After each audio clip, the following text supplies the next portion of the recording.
अटक मदनी चौक के करीब घर में सिलेंडर धमाका। सिलेंडर फटने से 4 बहन भाई जख्मी हो गए हैं, जिनको अस्पताल मुंतकिल कर दिया गया है। अपडेट करने आपको अटक से, जहां मदनी चौक के करीब घर में सिलेंडर धमाका हुआ है और सिलेंडर फटने से 4 बहन भाई जख्मी हुए हैं, जिनको अस्पताल मुंतकिल कर दिया गया है। तफसीलात जान लेते हैं अपने नुमाइंदे हाफिज़ खलील अहमद से। हाफिज़ खलील अहमद, बताइएगा कैसे पेश आया ये वाक़या? अफसोसनाक वाक़या अटक शहर में मदनी चौक गवर्नमेंट डिस्पेंसरी के करीब पेश आया है, जहां घर में पड़े हुए गैस सिलेंडर फटने से 4 बहन भाई जो है वो जख्मी हो गए हैं, जिनमें से 7 साल शहीद, 22 साल आयशा, 17 साल मलाइका और 12 साल आलियान शामिल हैं।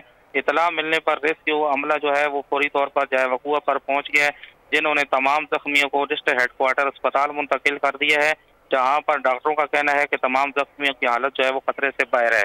जी ठीक है, बहुत शुक्रिया हाफिज़ खलील आपका। सब्सक्राइब करें और बेल दबाएं ताकि कोई खबर रह न जाए।